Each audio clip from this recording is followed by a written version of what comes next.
بسم اللہ الرحمن الرحیم۔ کریم متى امدح والورى معي واذا ما لمته وحدی۔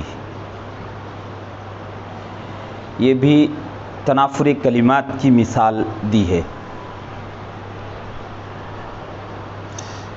ایسا شریف ہے کہ جب میں اس کی تعریف کرتا ہوں تو اس حال میں تعریف کرتا ہوں کہ مخلوق میرے ساتھ ہوتی ہے، اور اگر اس کی برائی کروں تو اس حال میں برائی کرتا ہوں کہ تنہا رہ جاتا ہوں۔ شعر کا مطلب تو واضح ہے، یعنی تمام لوگ اس کی ممدوح کی تعریف کرتے ہیں اور اس کی مذمت اور برائی کوئی نہیں کرتا۔ والورا کا واو فالواو فی والورا للحالی، والورا کا واو واو حالیہ ہے، وہو مبتدأ وخبرہ معی۔ والورا یہ مبتدا ہے اور اس کی خبر معی ہے۔ والورا معی کا مطلب ہے مخلوق میرے ساتھ ہوتی ہے۔ والورا مبتدا ہے اور معی اس کی خبر ہے، صفت نہیں ہے یا حال نہیں ہے۔ وإنما مثل بمثالين لأن الأول متناهٍ في الثقل والثاني دونه۔ تنافر کلمات کی دو مثالیں دی ہے۔ ولیس قرب قبر حرب، قبر ایک یہ اور دوسری کریم متى امدح والورا معی۔ تو تفتازانی اپنی عادت کے مطابق اس قسم کی چیزیں زیادہ بیان کرتے ہیں کہ دو مثالیں کیوں بیان کی، اس کو پہلے کیوں، اس کو بعد میں کیوں، یہ ایسا کیوں کیا، یہ ایسا کہہ رہے۔ یہاں دو مثالیں کیوں دیے ہیں؟ وجہ یہ ہے کہ پہلی میں ثقل اپنے انتہا کو پہنچا ہوا اور دوسری میں ثقل اس سے خفیف اور ہلکا ہے۔ بتانا یہ مقصود ہے کہ تنافر کے بھی درجات ہوتے ہیں یا ثقل کے بھی درجات ہوتے ہیں۔ ایک ہی سطح کا ثقل، ایک ہی مستوی پر ثقل نہیں ہوتا۔ ثقل اعلیٰ بھی ہوتا ہے، ثقل ادنا اور متوسط بھی ہوتا ہے۔ تو دو مثالیں دیکھیے، یہ بتانا چاہتے ہیں کہ پہلی مثال میں ثقل انتہا کو پہنچا ہوا ہے اور دوسری مثال کا ثقل اس سے کمتر اور اس سے ہلکا ہے۔ وإنما مثل بمثالين لأن الأول متناهٍ في الثقل والثاني دونه۔ دو مثالیں دی ہیں اس لیے کہ پہلی ثقل میں انتہا کو پہنچی ہوئی ہے اور دوسری اس سے کمتر ہے۔ لأن منشأ الثقل في الأول نفس اجتماع الكلمات وفي الثاني اجتماع حروف منها۔ پہلی میں زیادہ یا انتہا کو پہنچا ہوا کیوں ہے اور دوسری مثال میں ثقل کم کیوں ہے؟ وجہ اس کی یہ ہے کہ پہلی میں ثقل کا سبب خود کلمات کا جمع ہو جانا ہے، خود کلمات کا جمع ہو جانا ہے۔ قربہ قبری، قربہ قبری، حرب قبر، ان کلمات کا خود کا اجتماع ثقل پیدا کرتا ہے۔ اور دوسری مثال میں اس قسم کے کلمات تو نہیں ہیں۔ امداح دو کلمات ہی آئے ہیں اور دو کلمات کے آنے کی وجہ سے کوئی ثقل نہیں پیدا ہوتا، جیسا کہ لمتہ بھی دو آئے ہیں مگر ان کی وجہ سے کوئی ثقل پیدا نہیں ہو رہا ہے۔ امداح دونوں پاس پاس میں آئے ہیں اور ان دونوں میں ہا اور ہا پاس پاس میں آ گئے، ہا اور ہا پاس پاس میں آ گئے ہیں اور پھر امداح کا تکرار ہے، اس کی وجہ سے خفیف ثقل پیدا ہو گیا ہے۔ پہلی مثال میں تو خود کلمات ہیں، قرب اور قبر اور حرب، اس قسم کے کلمات ہیں، ان کلمات کی وجہ سے ہی ثقل پیدا ہو رہا ہے۔ یہاں ایسے کلمات تو نہیں ہیں، لمتہ سے کوئی ثقل نہیں پیدا ہو رہا ہے۔ امداح سے ثقل اس لیے پیدا ہو رہا ہے کہ دونوں میں ہا اور ہا پاس پاس میں آ گئے، ہا اور ہا پاس پاس میں آ کر کے پھر کلمے کا تکرار ہو گیا ہے، اس وجہ سے اس میں ثقل۔ اگر صرف ہا اور ہا آئے، ایک ہی مرتبہ امداح آئے تو اس سے ثقل پیدا نہیں ہوتا۔ ہا اور ہا بھی کلمے میں آئے پاس پاس میں اور پھر اس کلمے کا تکرار بھی ہو گیا ہے، اس سے ثقل پیدا ہو گیا ہے جو ہلکا اور خفیف ثقل ہے۔ خود ہا اور ہا کے جمع ہونے کی وجہ سے ثقل اس وجہ سے نہیں پیدا ہوا کہ یہ قرآن کریم میں بھی آیا ہے. قرآن کریم میں ہے فسبح، فسبح، آپ اس کی تسبیح بیان کیجئے، فسبح. تو یہاں قرآن کریم میں ہے، ظاہر ہے جو قرآن کریم میں ہے تو ثقل نہیں ہے. اگر ثقل ہو تو قرآن کریم میں کوئی ثقیل لفظ اللہ رب العزت نہیں استعمال کرتے. وفی الثانی اجتماع حروف منہا، اور دوسری میں اس کے کچھ حروف، ان کے کچھ حروف کا جمع ہو جانا ہے، اور وہ امدح کی تکرار ہے، نہ کہ محض ہا اور ہا کو جمع کرنا. دون مجرد الجمع بین الحاء والہاء، نہ کہ محض ہا اور ہا کو جمع کرنا. یہ محض ہا اور ہا کا جمع کرنا کیوں ثقل کا سبب نہیں ہے؟ لوقوعہ فی التنزیل، قرآن کریم میں اس کے آنے کی وجہ سے. مثل جیسے فسبح ہو، جیسے فسبح ہو، یہ قرآن کریم میں آیا ہے. فلا یصح القول بان مثل هذا الثقل مخل بالفصاحة، لہذا یہ کہنا ٹھیک نہیں ہے کہ اس قسم کا ثقل فصاحت میں خلل پیدا کر رہا ہے. جیسا کہ بعض لوگوں نے کہا ہے ہا اور ہا جو قریب المخارج حرف ہیں یہ پاس پاس میں آ گئے ہیں، اس کی وجہ سے ثقل پیدا ہو رہا ہے. یہ کہنا ٹھیک نہیں ہے، اس سے ثقل نہیں پیدا ہوتا. یہ تو قرآن شریف میں آیا ہے فسبحوا. فلا يصح القول بأن مثل هذا الثقل مخل بالفصاحة، لہذا یہ کہنا ٹھیک نہیں ہے کہ اس قسم کا ثقل فصاحت میں خلل پیدا کرنے والا ہے. ذکر الصاحب اسماعیل بن عباد انه انشد هذه القصيدة بحضرة الاستاذ ابن العميد، فلما بلغ هذا البيت قال له الاستاذ هل تعرف فيه شيئا من الهجنة؟ قال نعم، مقابلة المدح باللوم وإنما يقابل بالذم أو الهجاء. فقال الأستاذ غير هذا أريد. فقال الصاحب لا أدري غير هذا. فقال الأستاذ هذا التكرير في أمدح أمدح مع الجمع بين الحاء والهاء وهما من حروف الحلق خارج عن حد الاعتدال نافر كل التنافر. فأثنى عليه الصاحب. یہاں ایک واقعہ لکھا ہے تفتازانی نے، کہتے ہیں کہ صاحب اسماعیل ابن عباد، صاحب عربی میں شاگرد کو کہا جاتا تھا، کسی زمانے میں صاحب کہتے تھے. آج کل جس طرح تلمید ان کا لفظ استعمال کیا جاتا ہے، اس طرح پہلے صاحب ان کا لفظ استعمال کیا جاتا تھا شاگرد کے لیے. ہذا صاحبہ کا مطلب ہوتا ہے یہ اس کے شاگرد ہیں.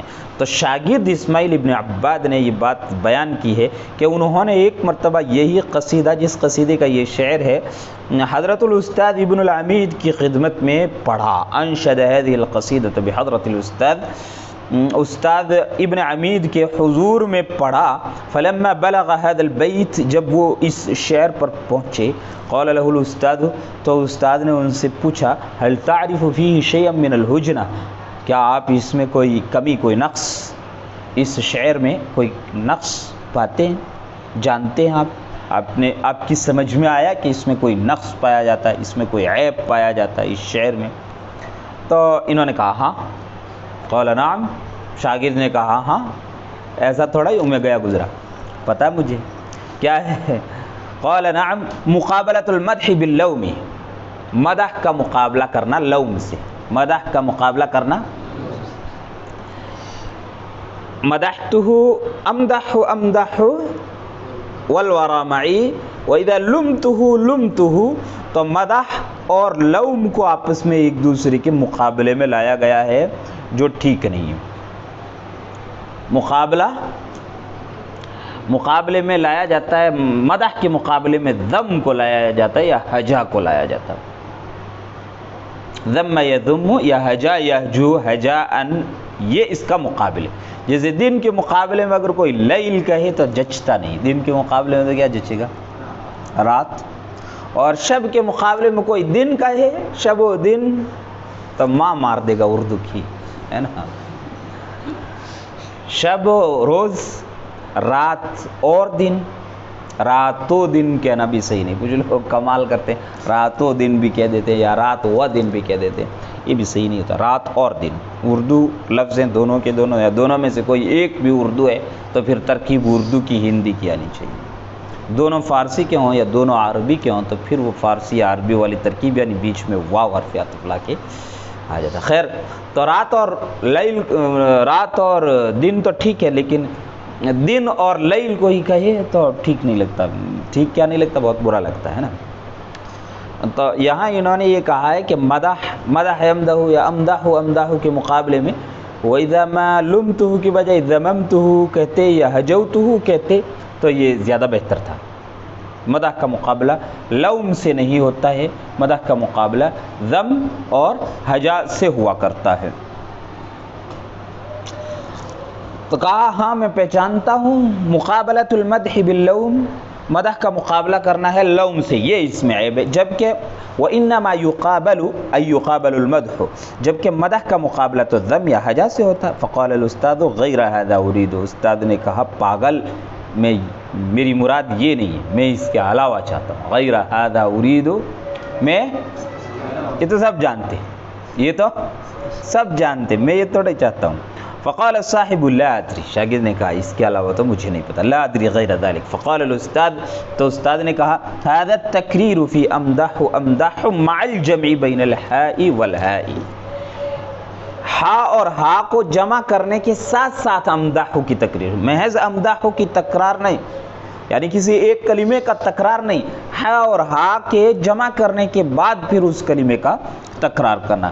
وہما من حروف الحلق، جبکہ یہ دونوں حروف حلقی میں سے، من حروف الحلق، جبکہ دونوں کے دونوں حروف حلق میں سے، خارجن، یہ جو خارجن ہے هذا التکریر کی صفت خبر ہے، هذا التکریر فی امدح مع الجمع بین الحاء والہاء وہما من حروف الحلق، یہ هذا التکریر مبتدا تھا، اور خارجن عن حد الاعتدال، یہ حد اعتدال سے خارج ہے، یہ تکرار حد اعتدال سے خارج ہے۔ نافر کل التنافر، اس میں مکمل طور سے تنافر ہو گیا، نافر کل تنافری، مکمل طور سے اس میں تنافر ہو گیا ہے۔ فاثنى علیہ الصاحب، شاگرد نے کہا واہ واہ واہ واہ، صاحب اسماعیل ابن عباد نے کہا واہ واہ واہ واہ، کیا بات ہے استاد جی جی۔ والتعقید ای کون الکلام معقدا الا يكون الكلام ظاهر الدلالة على المراد لخلل واقع اما في النظم واما في المعنى في الانتقال، یہ اگلے صفحے پہ صفحہ نمبر 21 پر، واما في الانتقال، عطف وہاں ہے، واما في الانتقال، یہاں تک یہ بات ایک ہوگی۔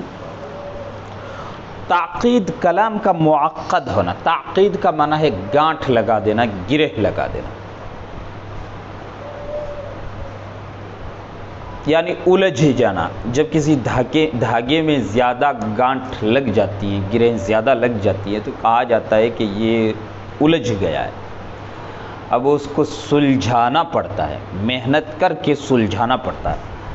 تو بسا اوقات کلام بھی کچھ ایسا ہو جاتا ہے کہ بہت الجھ جاتا ہے اور سمجھانے کے لیے محنت کرنی پڑتی ہے، بغیر سمجھائے سمجھ میں نہیں آتا ہے،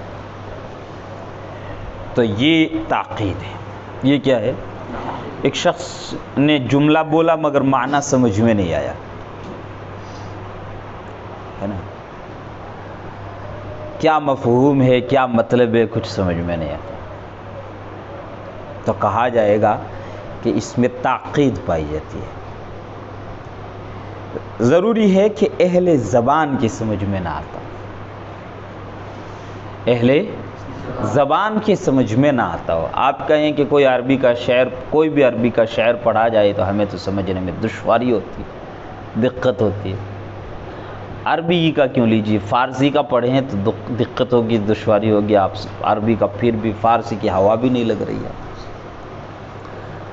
اردو کا غالب کا شعر پڑھیے، بساط عجز میں تھا ایک دل،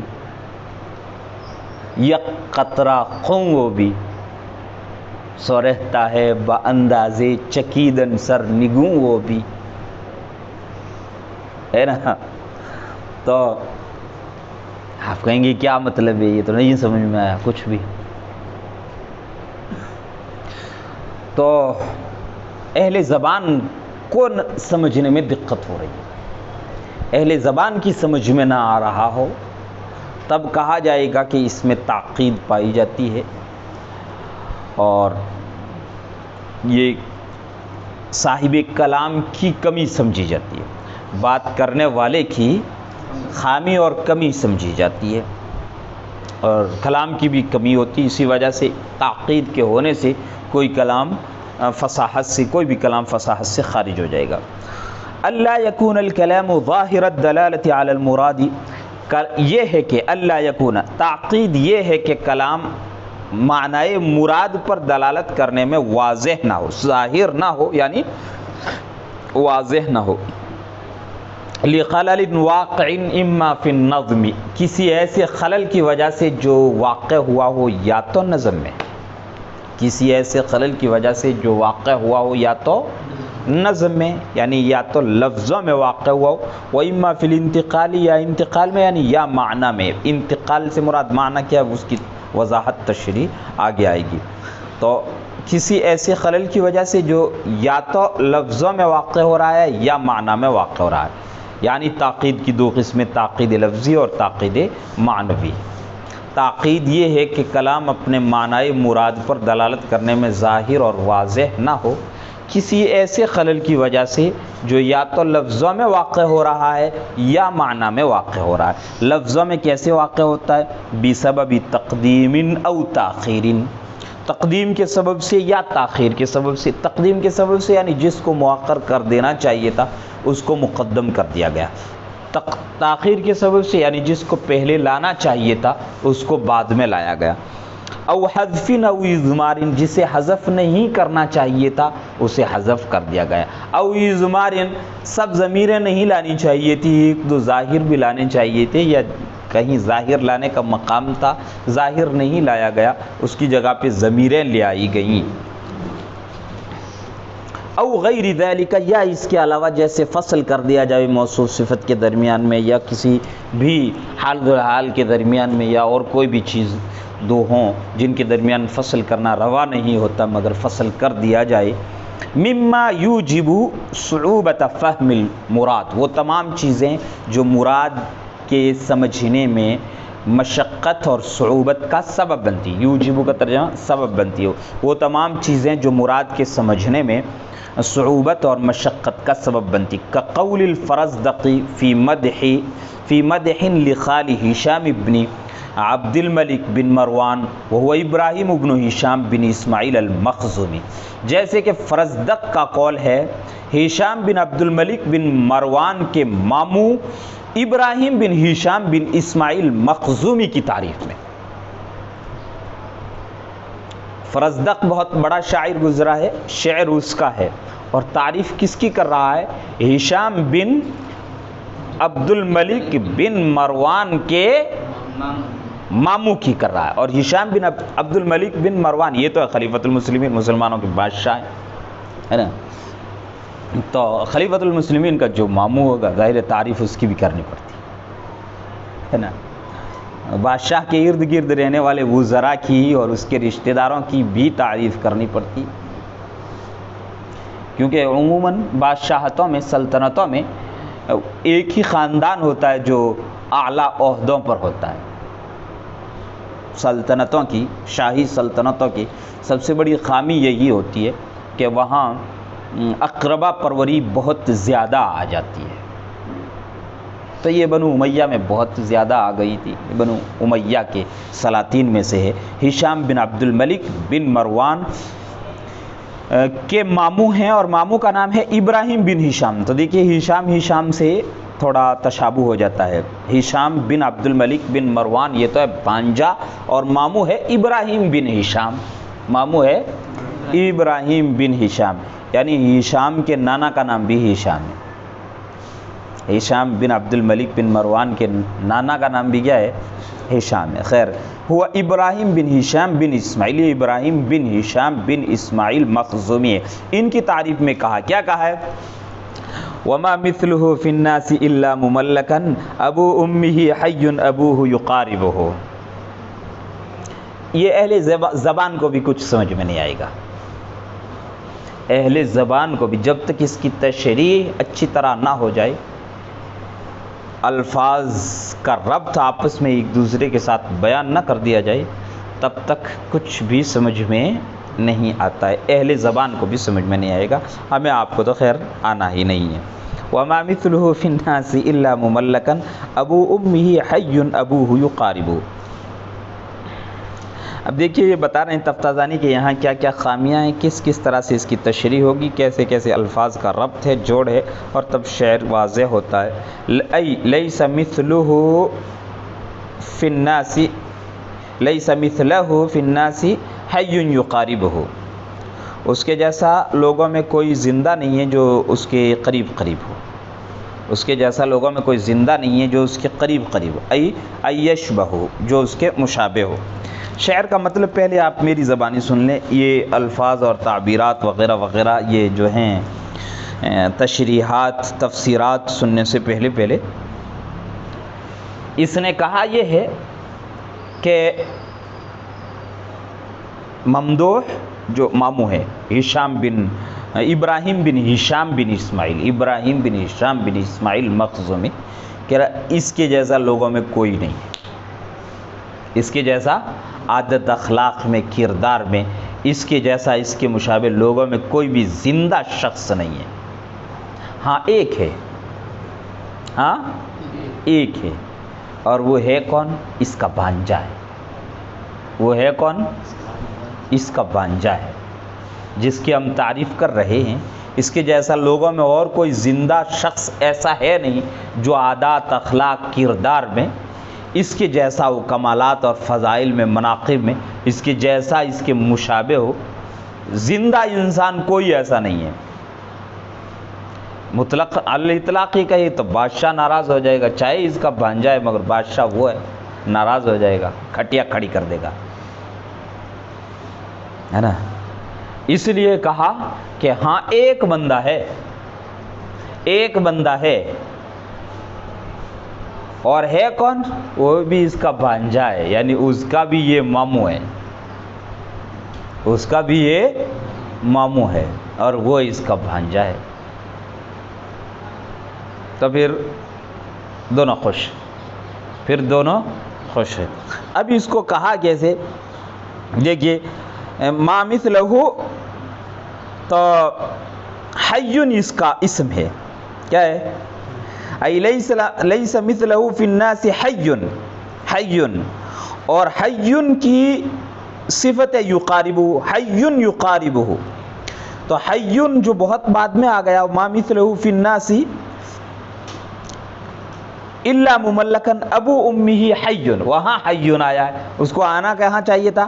وما مثلہ حی فی الناس، یا وما مثلہ فی الناس حی، یہاں آنا چاہیے تھا، مگر الا مملکا پہلے لایا گیا، پھر ابو امہ لایا گیا، پھر حی لایا گیا۔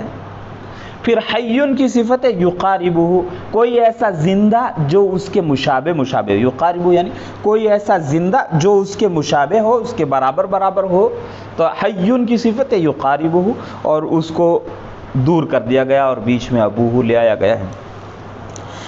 ای لیس مثلہ فی الناس حی یقاربہ ای احد یشبہ، یعنی کوئی ایسا نہیں ہے جو اس کے مشابہ ہو، فی الفضائل کمالات میں، الا مملک، ہاں مگر ایک مملک ہے، الا مملک، ہاں مگر ایک مملک ہے۔ مملک کس کو کہتے ہیں؟ بادشاہ کو۔ ای رجل اعطی الملک یعنی ہشاما، مملک یعنی ایک بادشاہ ہے، وہ شخص جسے ملک عطا کیا گیا، حکمرانی عطا کی گئی، یعنی وہ ہے ہشام۔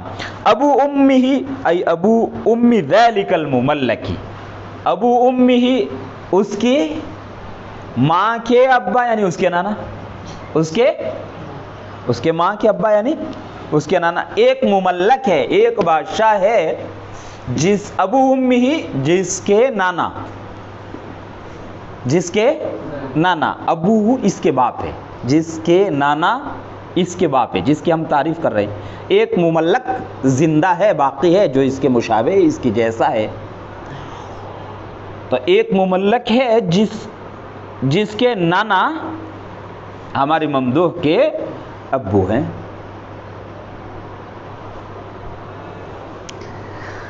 ابو ام ذلک المملکی، ابو امہ ای ابو ام ذلک المملکی، اس بادشاہ کے نانا، ابوہ اس کے ابا ہے، یعنی ابراہیم ممدوح کے ابا ہے۔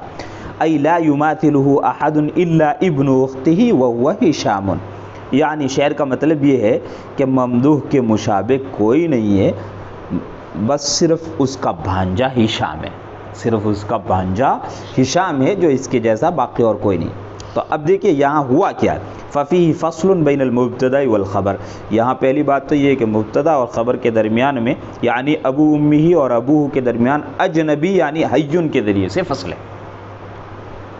ففیہ فصل بین المبتدا والخبر اعنی ابو امی ابوہ بالاجنبی الذی ہوا حیٌ۔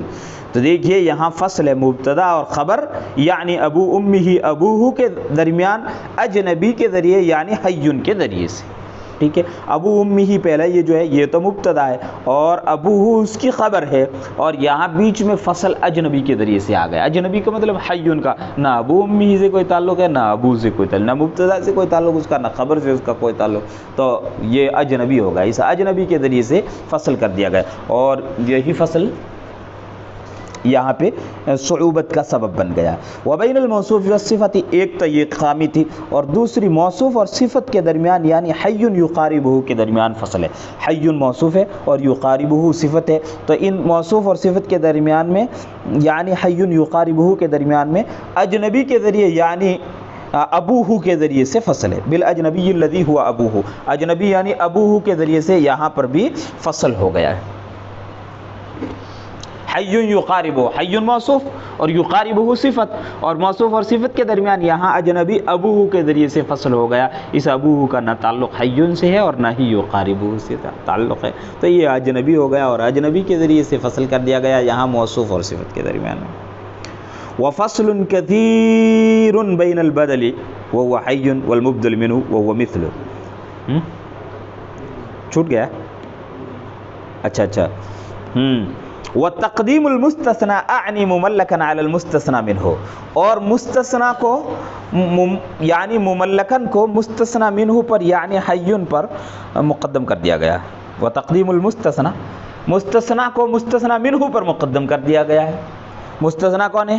مملکن، اور مستثنی منہ کون ہے؟ حی ہے، تو حی مستثنی منہ کو بعد میں لایا گیا ہے اور مستثنی کو پہلے لایا گیا، جبکہ اصول اور قاعدہ یہ کہ مستثنی منہ پہلے آیا کرتا ہے اور مستثنی بعد میں ہوا، تو یہ تو دو تو فصل آ گئے اور ایک تقدیم و تاخیر کا مسئلہ ہو گیا۔ وفصل کثیر بین البدل وهو حی والمبدل منه وهو مثله، اور بہت بڑا فصل ہے بدل یعنی حی اور مبدل منہ یعنی مثله کے درمیان میں، بدل یعنی حی اور مبدل منہ یعنی مثله، ان دونوں کے درمیان میں۔ وما مثله، تو ما مثله یہ ہے مبدل منہ، اور حی ہے اس سے بدل، اور بدل اور مبدل منہ کے درمیان بہت بڑا فصل ہو گیا۔ دیکھیے وما مثلہ کہاں آ رہا ہے اور حی کہاں آ رہا ہے، 1-2 کلومیٹر کا فصل ہو گیا ہے نا۔ وما مثلہ فی الناس حی، وما مثلہ فی الناس الا مملکا ابو امہ حی، یہاں حی آ رہا ہے، اور بہت زیادہ فصل ہے بدل یعنی حی اور مبدل منہ یعنی مثلہ کے درمیان۔ فقولہ، تو شاعر کا قول مثلہ یہ ماں کا اسم ہے، اور فی الناس یہ ماں کی خبر ہے، وفی الناس خبرہ، اور فی الناس یہ ماں کی خبر ہے، اور مملکن یہ منصوب ہے لتقدمہ علی المستثنی منہ، مستثنی کے مستثنی منہ پر مقدم ہونے کی وجہ سے منصوب ہے۔ مستثنی جب مستثنی منہ سے پہلے آ جاتا ہے تو منصوب ہو جاتا ہے، اس وجہ سے یہ منصوب ہے۔ تو یہ شعر کا مطلب بھی ہو گیا یہاں تک، اور معنی بھی بیان کر دیا گیا ہے، اور یہاں جو فصل اور تقدیم اور تاخیر ہوئی ہے جس کی وجہ سے خلل پیدا ہو رہا ہے وہ سب کچھ بیان کر دیا گیا ہے، ٹھیک ہے۔ قیل ذکر ضعف التالیف یغنی عن ذکر التعقید اللفظی، یہ کسی کا قول نقل کیا ہے، کسی کی جانب سے ایک اعتراض کیا گیا، اس اعتراض کو تفتازانی نے نقل کیا ہے۔ اعتراض یہ ہے کہ فصاحت کلام میں کہا گیا ہے کہ کلام تنافر کلمات سے، ضعف تالیف سے، اور تاقید لفظی اور تاقید معنوی سے خالی ہو۔ تو ضعف تالیف کی جو بات کہی گئی ہے کہ کلام ضعف تالیف سے خالی ہو، وہی کافی ہے، تعقید لفظی کو بیان کرنے کی کوئی ضرورت نہیں۔ ضعف تالیف کس کو کہتے ہیں؟ نحو کے قوانین کی خلاف ورزی کو ضعف تالیف کہتے ہیں۔ سنیے، ضعف تالیف کہتے ہیں نحو کے قوانین کے خلاف چلنے کو۔ اب نحو میں ہوتا کیا ہے؟ کلمات کو آپس میں جوڑنا۔ ایک تو ہوتا ہے اعراب، اور دوسری بنیادی چیز ہوتی ہے کلمات کو آپس میں جوڑنا۔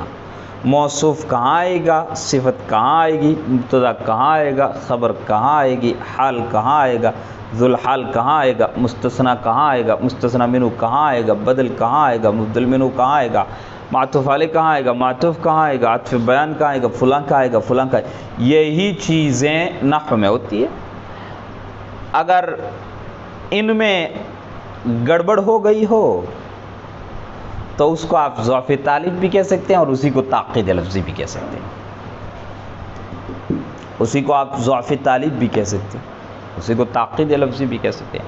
تو ضعف تالیف ہے، جیسے کہ مثال میں دیا تھا اضمار قبل الذکر، ذکر کرنے سے پہلے ضمیر لے آئی گئی ہے، ضعف تالیف کی مثال میں دی گئی، تو اس کو آپ تاقید لفظی بھی کہہ سکتے ہیں۔ تاقید لفظی میں بیان کیا گیا کہ وہاں تقدیم تاخیر زیادہ ہو گئی ہو، فصل یا حذف یا اضمار، ظاہر لانا تھا ضمیر لے آئی گئی، ضمیر لانی تھی ظاہر لایا، وغیرہ وغیرہ، اس قسم کی چیزیں ہو گئی ہیں، اس سے تاقید لفظی پیدا ہو جاتی ہے۔ تو تاقید لفظی اور ضعف تالیف کوئی الگ الگ چیزیں نہیں ہیں، ایک ہی چیز ہے۔ لہذا ضعف تالیف جب ذکر کر دی گئی تو پھر تاقید لفظی کو علیحدہ ذکر کرنے کی کوئی ضرورت نہیں ہے۔ قیل ذکر ضعف التالیف یغنی عن ذکر التعقید اللفظی، کہا گیا ہے ضعف تالیف کا ذکر کرنا تعقید لفظی کے ذکر سے بے نیاز کر دیتا ہے۔ وفیہ نظر، اس میں نظر ہے، یعنی یہ جس شخص کا قول ہے، جس شخص کی جانب سے یہ اعتراض کیا گیا ہے، یہ اعتراض ٹھیک نہیں، یہ اعتراض درست نہیں۔ فیہ نظر ان کا مطلب ہے کس میں نظر ہے؟ جس کی جانب سے یہ اعتراض، یہ اشکال پیش کیا گیا ہے، اس کے اعتراض اور اشکال میں۔ لجواز ان يحصل التعقید باجتماع امور عدت امور موجبۃ لصعوبۃ فہم المراد، اس بات کے ممکن ہونے کی وجہ سے کہ تعقید چند ایسے امور کے اجتماع سے پیدا ہو جائے جو تمام کے تمام امور نحوی قوانین کے مطابق ہیں۔ کیا الگ الگ ہیں دونوں؟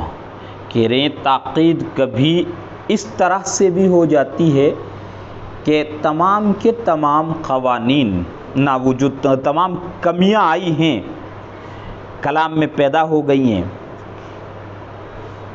نحو میں وہ جائز ہے، نحو میں وہ جائز ہے، یعنی نحوی قانون کے مطابق ایسا کرنا جائز ہے۔ جیسے مستثنیٰ کو مستثنیٰ منہ پر مقدم کرنا جائز ہے،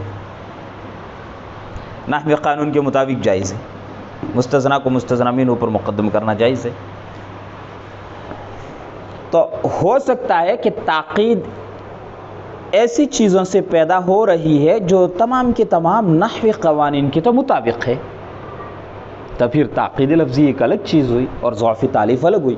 ضعف تالیف کا مطلب تو یہ ہے کہ کسی بھی کلام کا نحوی قانون کے خلاف جاری ہونا، یعنی نحو کے، وہ بھی نحو کا مشہور قاعدہ، نحو کا مشہور قاعدہ کوئی اگر ہو اس کی خلاف ورزی کی گئی ہے تو اسے کہتے ہیں ضعف تالیف۔ لیکن تعقید لفظی تو بسا اوقات کچھ ایسی چیزوں سے بھی حاصل ہو جاتی ہے، پیدا ہو جاتی، جو چیزیں نحو کے قوانین کے مطابق تو درست ہیں، نحو کے قوانین کے مطابق تو وہ جائز ہیں، مگر ان کے اجتماع کی وجہ سے کسی کلام میں، کسی شعر میں وہ سب اس طور سے جمع ہو گئی ہیں کہ ان کے جمع ہونے کی وجہ سے کلام کو سمجھنے میں دقت ہو رہی ہے۔ وہ کلام ہے تو نحوی قانون کے مطابق، جیسے اسی شعر کو لیجیے، یہاں کچھ چیزیں ضرور ہیں جو نحو کے قاعدے کے خلاف ہو سکتی ہیں، لیکن پھر بھی اکثر ایسی ہیں جو نحوی قواعد کے مطابق درست ہیں، جائز ہیں، لیکن تعقید پیدا ہو رہی ہے۔ لی جواز ہی، اس بات کے ممکن ہونے کی وجہ سے کہ تعقید چند ایسے امور کے اجتماع سے حاصل ہو جائے جو مراد کے سمجھنے کی صعوبت اور دقت کا سبب بن رہے ہیں۔ وَإِن كَانَ كُلٌّ مِّنْهَا جَارِيًا عَلَى قَانُونِ النَّحْوِ، اگرچہ ان میں سے ہر ایک نحو کے قاعدے اور قانون کے مطابق جاری ہو، اگرچہ ان میں سے ہر ایک نحو کے قاعدے اور قانون کے مطابق جاری ہو۔ وَبِهَذَا يَظْهَرُ فَسَادُ مَا قِيلَ، اور اسی سے اس قول کا فساد واضح ہو جاتا ہے۔ ما قیل، یہ فساد کا مضاف ہے، اس قول کا فساد واضح ہو جاتا ہے کہ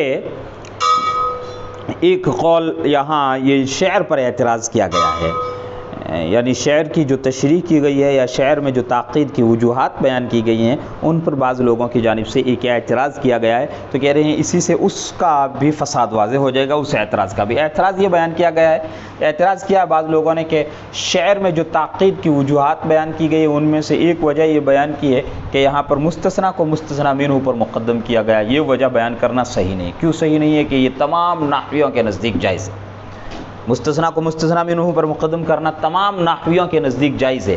پھر اس میں تاقید کی یہ وجہ بیان کرنا کہ یہاں مستثنیٰ کو مستثنیٰ منہ پر مقدم کرنا کیا گیا ہے، کہہ رہے ہیں یہ وجہ بیان کرنا درست نہیں ہے۔ یہ کسی نے اعتراض کیا ہے، جن لوگوں نے بھی اس شعر میں تاقید کی وضاحت کی ہے، تاقید کی وجوہات کو بیان کیا ہے، تو ظاہر ہے سب نے یہ بیان کیا ہے کہ اس شعر میں مستثنیٰ کو مستثنیٰ منہ پر مقدم کیا گیا ہے۔ تو بعض معترضین کی جانب سے یہ اعتراض کیا گیا کہ مستثنیٰ کو مستثنیٰ منہ پر مقدم کرنا تو اتفاق نحات جائز ہے، پھر اس کو بیان کرنے کی کیا ضرورت ہے؟ تو کہہ رہے ہیں ہم نے جو اوپر بیان کیا کہ تاقید بسا اوقات ایسے امور کے اجتماع سے حاصل ہو جاتی ہے جو امور نحو کے قوانین کے مطابق جائز اور درست ہوتے ہیں، پھر بھی تاقید حاصل ہو جاتی ہے۔ تو یہاں پر بھی اگرچہ یہ اور بھی کچھ چیزیں ہوں گی جو نحو کے قواعد اور قوانین کے مطابق جائز اور درست ہیں، مگر ان کے اجتماع سے تاقید پیدا ہو رہی ہے۔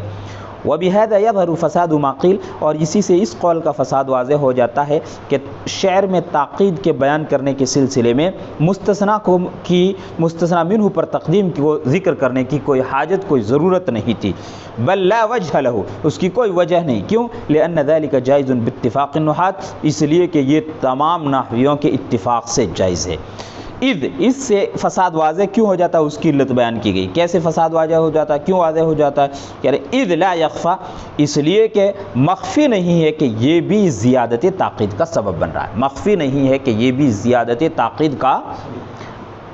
تاقید کا سبب بن رہا ہے، اگرچہ یہ نحو کے قاعدے کے مطابق جائز ہے۔ اذ لا یخفا انہ یوجب زیادت التعقید، اس لیے کہ یہ بات مخفی نہیں ہے کہ یہ بھی زیادت تاقید کا سبب بن رہا ہے۔ وہو مما یقبل الشدۃ والضعف، اور تاقید ان چیزوں میں سے ہے جو شدت اور ضعف کو قبول کرتی ہے، تاقید ان چیزوں میں سے جو شدت اور ضعف کو قبول کرتی ہے، یعنی کبھی تاقید کم ہوتی ہے اور کبھی تاقید زیادہ ہوتی ہے۔ تو کچھ دیگر امور کے ذریعے سے تاقید حاصل ہو رہی تھی، اس نے اس تاقید کو اور زیادہ شدید کر دیا ہے۔ چلیے